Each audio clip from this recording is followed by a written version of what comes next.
Seja muito bem-vindo a mais uma aula da nossa formação Chamado Sem Desculpa.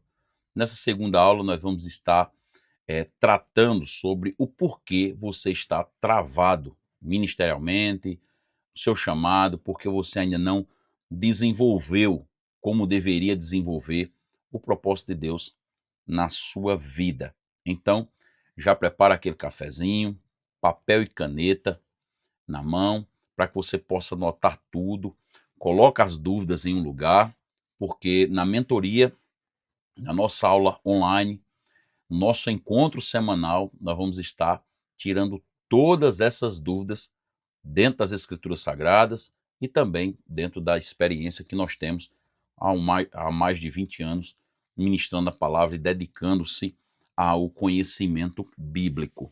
Então vamos lá. Primeiro ponto, você tem que entender que o problema não é falta de chamado. Deus já te chamou. Porque se ele não tivesse te chamado, você não estaria aqui conosco nesta formação. Então, Deus já te chamou. O problema, muitas vezes, são desculpas disfarçadas de espiritualidade, de busca, de medo, certo? De errar para com Deus, de falsa humildade. E a gente quer discutir tudo isso com você. Então, já pega aí a Bíblia, abre, por favor, em Êxodo capítulo 3, e a gente vai começar a entender melhor essas travas, baseado na história de Moisés. Moisés, um dos maiores líderes que aparece nas Escrituras Sagradas, para o povo judeu, ainda é o maior profeta, um dos maiores legisladores, ele que é responsável pela criação de toda a lei no Antigo Testamento, enfim. Moisés é uma figura falada tanto dentro da religião quanto nos livros históricos. Não dá para você estudar a história, por exemplo, do Egito Antigo e não ver personagens como José, como Moisés e tantos outros. Ok? Então vamos lá. Papel e caneta na mão para você não esquecer nada. Vamos para mais uma aula? Olha só, quando a gente vê em Êxodo capítulo 3, Deus aparecendo para Moisés, ele estando em Midian, ali no deserto, Deus aparece para ele no versículo 10 e diz assim: Vem agora, pois, e eu te enviarei a Faraó. E aí, logo em seguida, no versículo 11, Moisés diz assim: Quem sou eu que vá a Faraó e tiro do Egito os filhos de Israel? Aí é onde entra a questão. Deus não já tinha convocado? Não era só aceitar? Então, se um personagem tão brilhante como Moisés teve essas desculpas, e aí entra a questão das desculpas de Moisés, segundo o nosso livro. Esse livro, só abrindo um parênteses aqui, eu tinha aproximadamente 20 anos de idade quando Deus me deu a revelação de estudar, esse desejo de estudar acerca de Moisés, baseado em uma tarefa que um pastor tinha me dado, para justamente pontuar cada desculpa que Moisés deu. Eu não entendia o propósito daquela tarefa que o pastor tinha me passado, mas depois que eu comecei a estudar a vida de Moisés, descobri que o pastor estava justamente tratando no meu chamado, tratando sobre o meu chamado, sobre a minha vida. Então eu quero passar para você justamente esse conhecimento que Deus tem nos dado.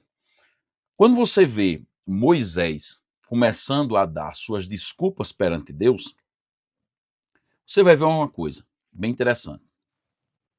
Deus já tinha chamado Moisés, mas Moisés dá a primeira desculpa: quem sou eu? Aqui nasce o primeiro bloqueio.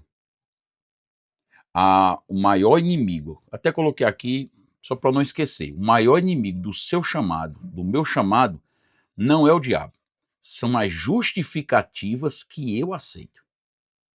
E aí é onde entra a questão. Então a gente vê nas desculpas de Moisés justamente isso. Mostra que Moisés representa o comportamento de muitos de nós hoje. Então não mudou. As desculpas continuam a mesma. Pode ter mudado o contexto, a palavra, mas geralmente vai continuar do mesmo jeito, a gente dando desculpa para não cumprir o chamado de Deus. Então a primeira desculpa é uma identidade fraca. Quem sou eu? Isso aí mostra que Moisés não entendia.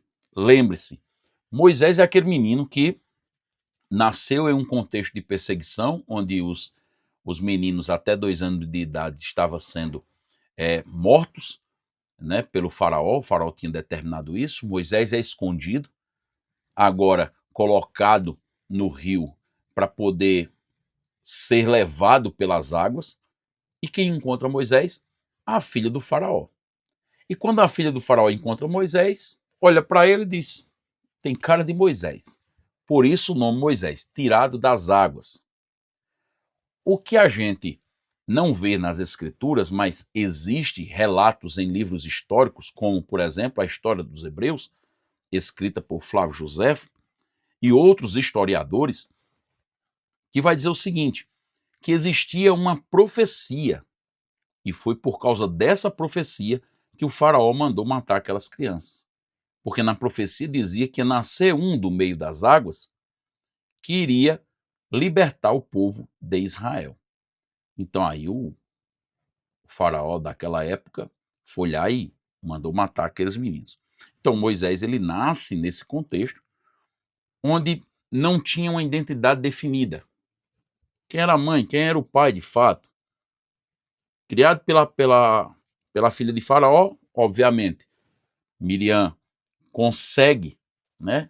E aí a gente entende que é Deus quem arma toda essa estrutura para a própria mãe de Moisés alimentá-lo e educá-lo, enfim, criar o menino, né, para a filha de Faraó.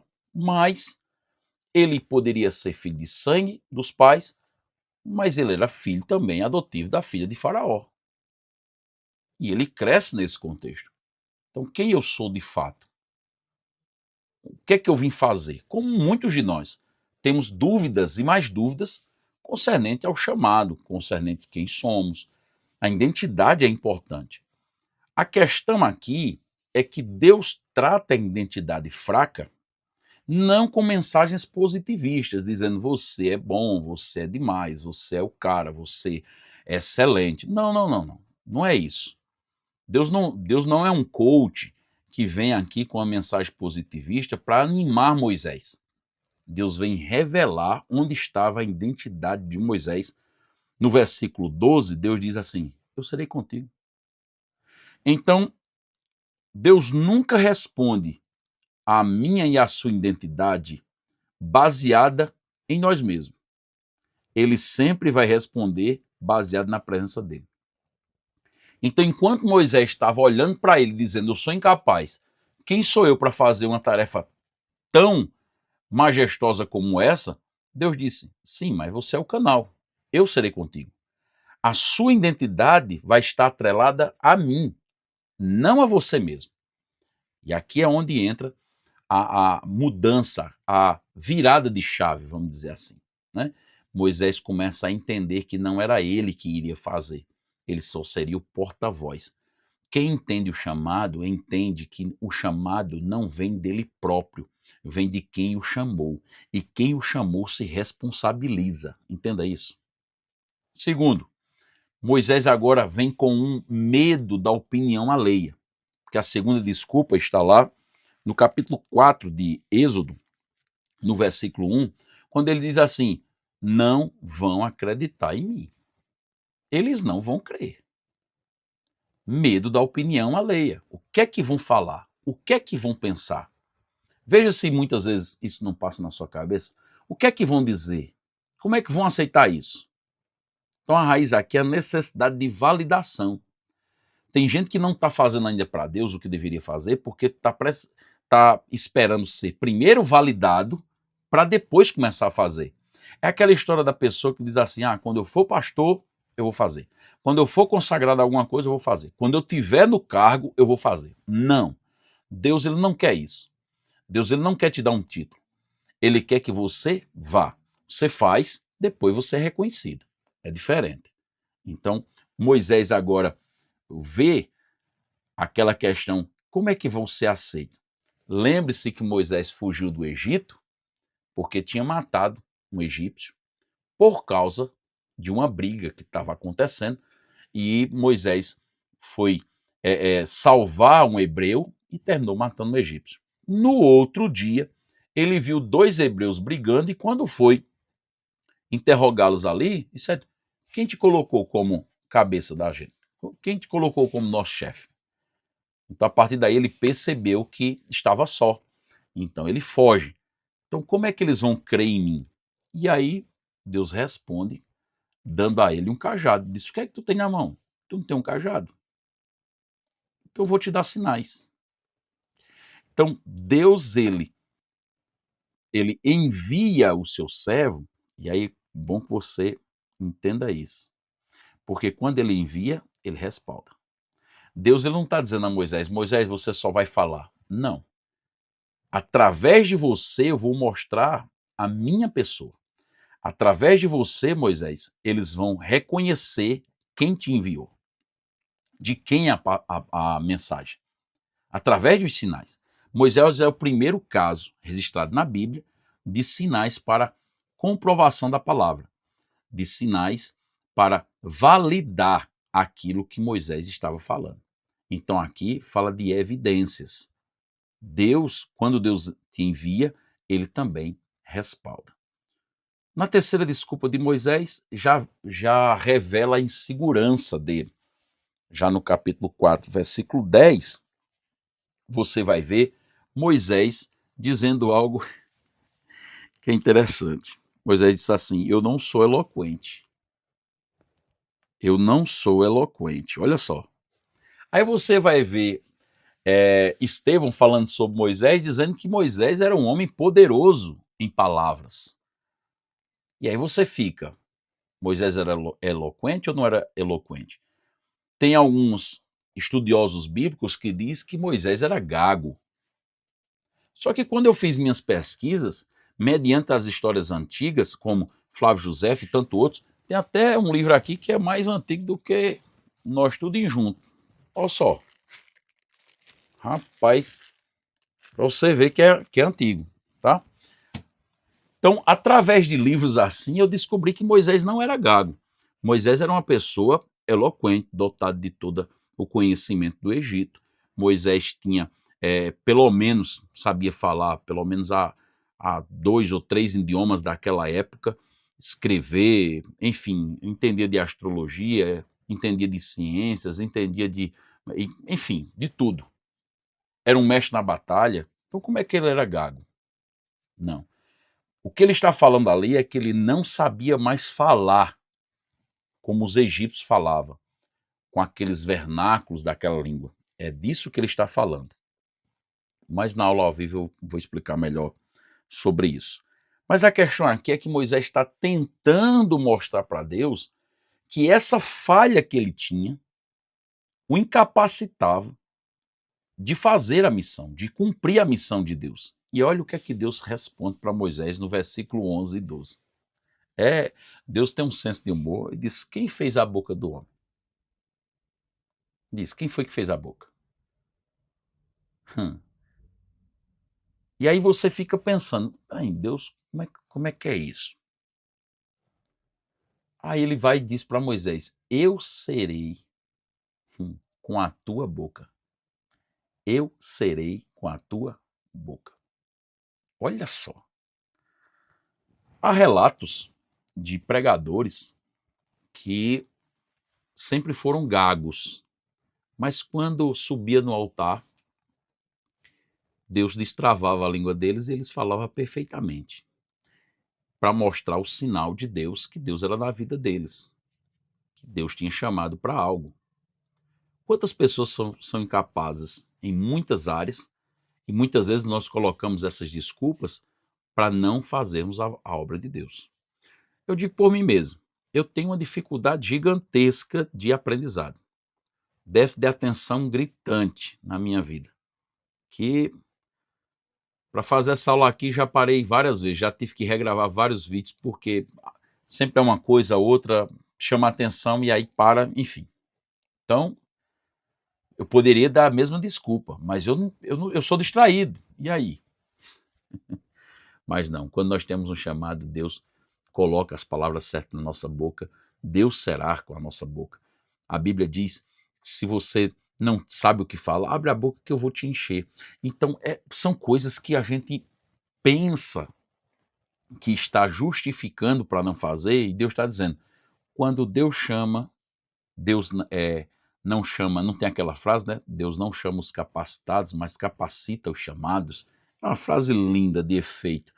Mas na realidade Moisés era mais do que capaz. Flávio José diz que Moisés, e alguns livros históricos também daquela época, diz que Moisés era um dos principais generais do exército de Faraó. Ao ponto de quando ele foi conquistar a Etiópia para o Faraó, e quando os etíopes souberam que era Moisés que iria à frente da batalha, eles disseram: não, Moisés, não precisa batalhar não. Fica tranquilo, vem em paz. Deram presentes para Moisés, se renderam passivamente e ainda deram a filha do rei. O rei deu a sua própria filha como presente a Moisés. Isso aparece lá na frente, quando a gente vê Miriam e Arão ali discutindo sobre a esposa de Moisés por ser um etíope. Enfim, a gente vê que Deus ele está dizendo que já tem uma capacidade dentro de nós.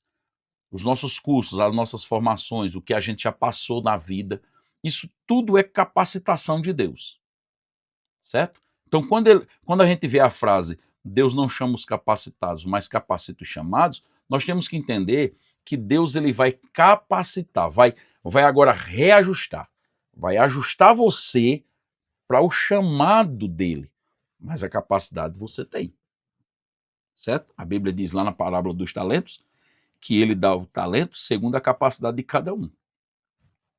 Então a capacidade você tem, só não está ajustada, ok? E aí vem Moisés agora no versículo 13 e começa a questão da fuga. É quando Deus me dá a visão, Deus me dá o chamado, Deus me dá o propósito, e eu me sinto tão incapaz que eu digo: não, sabe de uma coisa? Eu vou dar ideia para outro fazer. Eu vou mandar outra pessoa fazer no meu lugar. Não, eu vou iniciar, mas é outro que vai fazer. Quando isso acontece, essa fuga pode se tornar uma rebeldia, porque Moisés agora começa a mudar o contexto das desculpas para uma rebeldia. Olha só, no versículo 13, Moisés vai dizer o seguinte: manda outro. Ah, Senhor, envia outro. Ai, Deus diz: como é a história? Eu falo assim que a gente tem essa linguagem nordestina. Ai, Deus se ira. Deus se ira. E aí eu pergunto: você quer Deus irado? Hã? Porque você não está querendo cumprir o seu chamado? Jonas tentou fugir, Deus disse: não se preocupe não, eu vou mandar uma tempestade aqui, um vento forte, quase morria todo mundo que estava no barco por causa de Jonas que estava fugindo. Entenda uma coisa: quando eu estou fugindo do meu chamado, do propósito de Deus para a minha vida, eu não coloco só em perigo a mim mesmo, não. Eu coloco em perigo todos aqueles que estão ao meu redor. Então está na hora de você parar de fugir e começar a abraçar o chamado de Deus para a tua vida. Deus se ira contra Moisés, porque quando a desculpa vira resistência, deixa de ser fraqueza e vira desobediência. Olha o que diz o texto. Então se acendeu a ira do Senhor contra Moisés e disse: não é Arão, o levita, teu irmão? Eu sei que ele falará muito bem, e eis que ele também sai ao teu encontro, e vendo-te, te alegrará o seu coração. Ele diz: tá bom, Moisés, mas você vai. Mas eu tenho uma sugestão: tem Arão. Deus estava dizendo o seguinte: não tem desculpa. Não existe desculpa para não assumir o chamado. O que existe é resistência. Ou você assume ou não assume. Mas ficar nesse meio termo, isso só prejudica a gente. Então, qual é a raiz de fato de cada bloqueio desse que acontecia na vida de Moisés e que acontece também na nossa vida? Primeiro, é o medo. O medo de não ser reconhecido, o medo de não ser aceito, o medo de fazer a coisa errada, o medo de fazer algo de errado.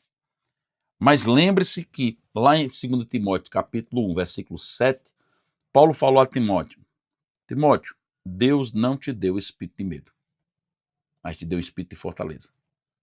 Antes disso, ele vai dizer: desperta o dom que há em ti. Então tem um dom dentro de você que precisa ser despertado.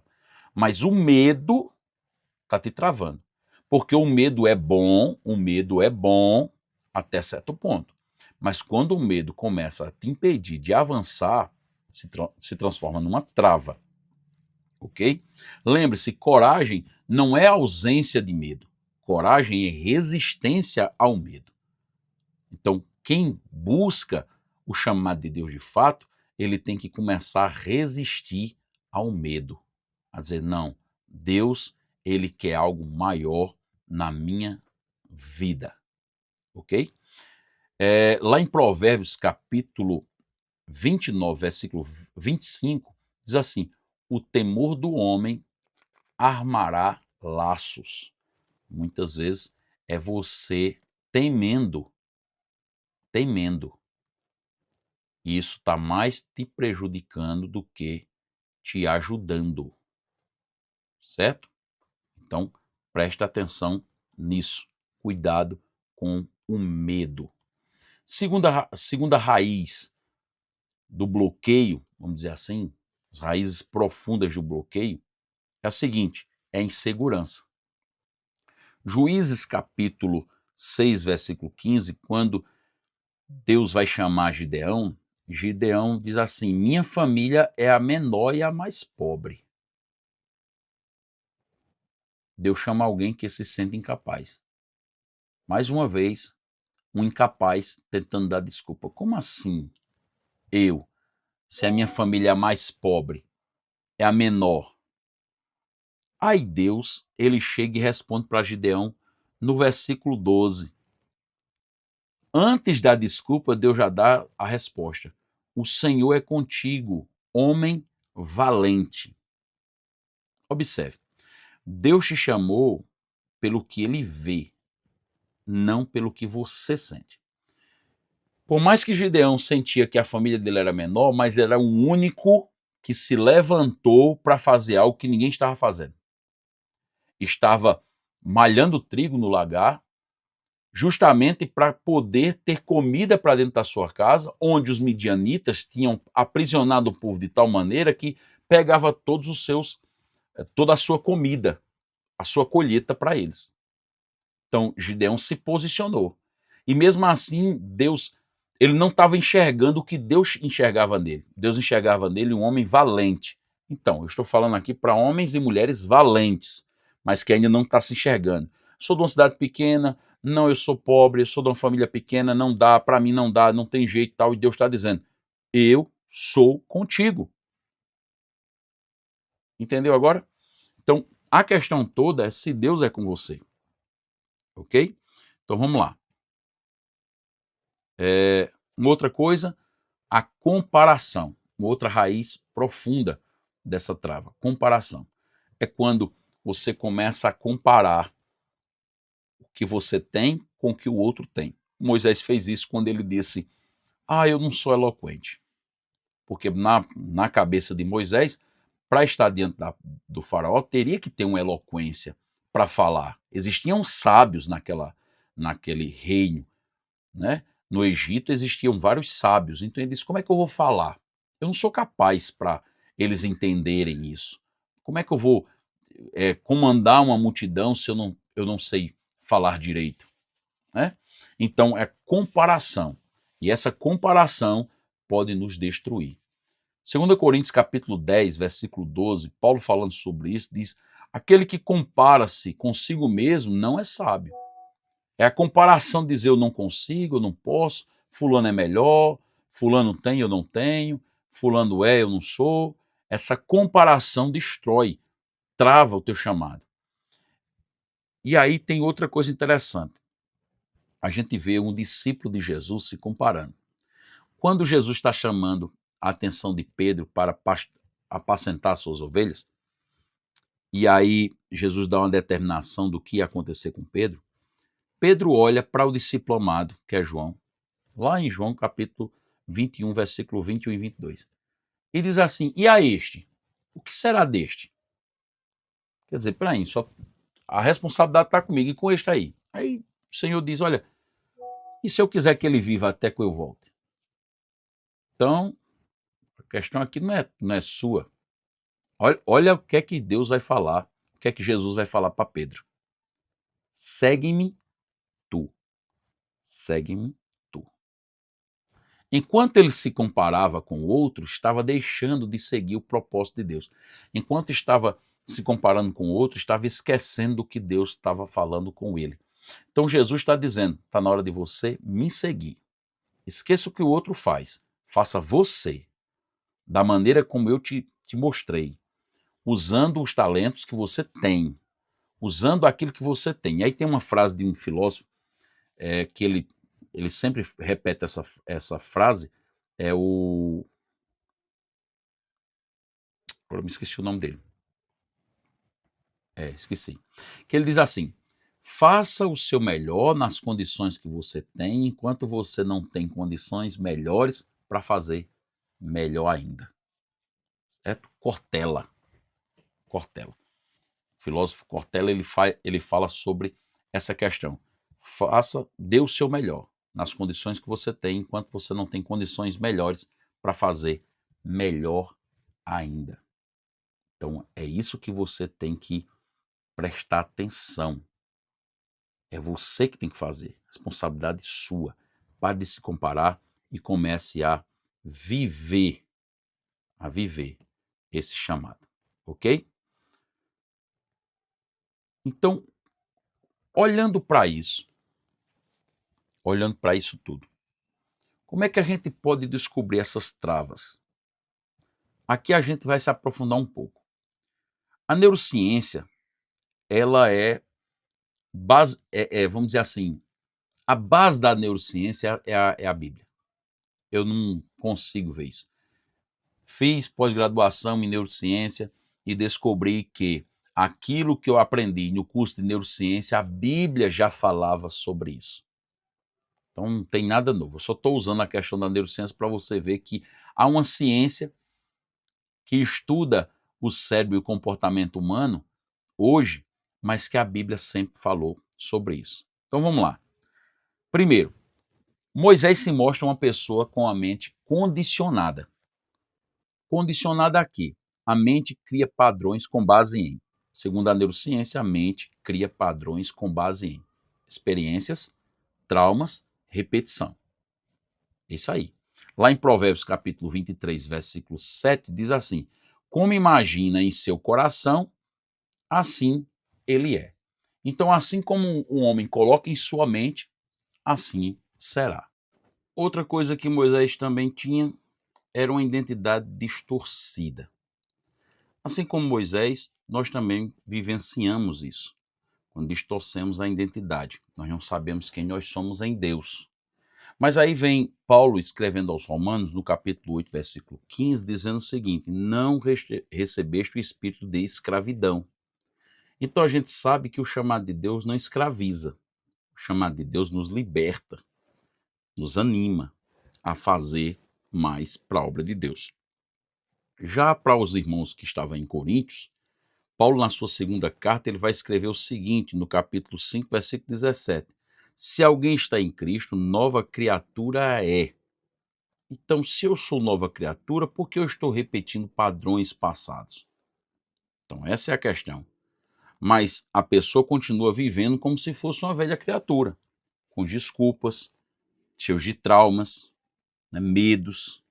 O problema não é quem você é em Deus, é quem você acredita que é. Porque Deus te chama de filho, Deus te chama de servo. Deus diz que tem promessa para você. Deus já falou através de profetas acerca do teu chamado. E você ainda fica pensando quem você é em Deus. Então o problema não é quem você é em Deus, é o que você acredita que é. Então, se você é nova criatura, se comporte como nova criatura. Se você agora está em liberdade, por que ainda continua se colocando como escravo? Uma outra coisa bem interessante que a neurociência mostra, dentro dessa perspectiva que nós estamos conversando, é você buscar uma renovação na mente. E aí vem Paulo aos Romanos, no capítulo 12, falando justamente sobre isso. Não vos conformeis com este mundo, mas transformai-vos o vosso entendimento. Então, aqui é uma renovação da maneira como pensa. Ali a palavra no grego é metamorfo, quer dizer, é você que estava na, vamos dizer assim, a sua condição era de lagarta, e agora você entra dentro do casulo, que é o reino de Deus, e esse casulo ele vai te transformar através de uma renovação da tua mente. Porque assim como você pensa, você é, então se você renovar a sua mente, automaticamente você renova-se por completo. Então, a renovação é substituir mentiras por verdades. O que é que Satanás está falando ao teu ouvido? O que é que você está falando a você mesmo? O que é que o contexto onde você vive está falando? Aí você pega todas essas mentiras e coloca elas para ser filtradas pela palavra, pela verdade. E aí você vai ver se essas mentiras fazem sentido ou não. Que eu tenho certeza que não farão sentido. Alinhar um pensamento com a palavra de Deus e criar novos padrões mentais. Então, para cada mentira, para cada padrão de bloqueio do teu chamado, você cria um novo padrão baseado nas escrituras sagradas. Ah, eu não sou capaz, mas agora você é nova criatura, então você é capaz. Ah, será que vão me ouvir? Não, a questão não é se vão te ouvir, a questão é se Deus está com você. Se Deus está com você, o resto é detalhe, ok? Então, temos que buscar uma renovação mental e também espiritual. Efésios capítulo 4, versículo 23, Paulo vai dizer o seguinte: renovai-vos no espírito do vosso entendimento. Então, é algo que você precisa entender, que o seu espírito humano está sendo renovado já pelo Espírito de Deus. O seu espírito humano sendo renovado pelo Espírito de Deus. Ok? E isso, quando você entende, a sua mente começa a se renovar. Lá em João capítulo 16, versículo 13, Jesus mesmo diz: o Espírito vos guiará em toda a verdade. Então, qual espírito você está dando ouvido? Ao espírito de demônios? Ao seu próprio entendimento? Ou ao Espírito de Deus que já falou que você não é aquilo que já falaram? Que Deus quer fazer algo muito maior na tua vida. Ou seja, a transformação não é só psicológica, é espiritual, conduzida pelo Espírito Santo. Ok? Então, a gente chega ao final desta aula com o seguinte entendimento: você não precisa de mais confirmação. Eu te mostrei aqui que o que você precisa é romper com essas desculpas.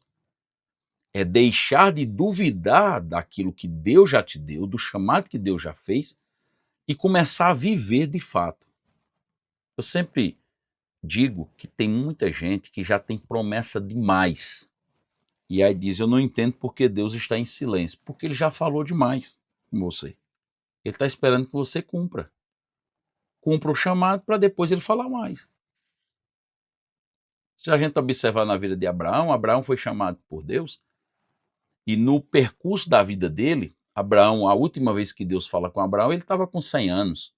E Deus só falou com Abraão 4 vezes. Então a gente pode entender que Deus falou a Abraão a cada 25 anos. Então Deus falou com Abraão: sai-te da tua terra, da tua parentela, para a terra que eu vou te mostrar. Abraão sai. Quando ele estava vivendo o propósito, Deus fala com ele. E depois fala de novo. E depois fala de novo. Agora, você quer que Deus fale com você através de sonho, profeta, irmão da igreja, que Deus use um ímpio, que Deus use seu patrão, que Deus use o médico, que Deus use o prefeito da cidade, o vereador, o deputado, para ver se você entende que já foi confirmado. Não, Deus falou, está falado. O que você precisa é romper com isso e viver o propósito de Deus. Isaías 60, verso 1 vai dizer: levanta-te e resplandece. Tem muita gente que está igual o paralítico do templo de Betesda, deitado em uma situação há muito tempo, e Jesus não chegou lá para dizer: ô bichinho, tadinho, eu vou lhe ajudar, chega aqui. Não. Jesus pergunta se ele quer, ele diz: Senhor, não tem ninguém, começa a dar um monte de desculpa. Jesus já. Eu creio que se Jesus fosse parecido um pouco comigo, a minha paciência, digam, pelo amor de Deus, pare. Aí Jesus vai e olha para ele e diz: levanta-te, toma a tua cama e anda. Então o que Jesus estava dizendo com aquilo? Enquanto ele estava colocando aquelas desculpas tudo em pauta, Jesus já estava resolvendo o problema dele. O que ele precisava é ter atitude para levantar. Levanta-te e resplandece. Está na hora de você se levantar dessa situação e viver o que Deus quer que realmente você viva. Filipenses capítulo 3, versículo 13 e 14 é uma palavra que eu coloco na minha mente todo santo dia. Todo santo dia. Não tem condição de você corrigir o passado. Não tem. Da mesma forma que não tem jeito de você viver o futuro se você não se dedicar no presente. Então Paulo vai dizer: esquecendo-me das coisas que atrás ficam, prossigo para o alvo. Se eu não fiz até hoje, ok, Jesus me perdoa por não ter feito até hoje, mas a partir de hoje eu vou fazer algo para Deus. A partir de hoje eu vou avançar. A partir de hoje eu vou botar esses traumas do passado em uma caixa, vamos dizer assim, e vou vencê-los, um após um, cumprindo o chamado de Deus para a minha vida. Então, Deus já falou, o chamado já existe, a voz já foi liberada. Aí só falta o seguinte: o que está te travando não é falta de direção, é excesso de permissão para as suas desculpas. Você está permitindo que as desculpas te travem. Não. Já foi liberado. Deus é contigo. Já tem um chamado.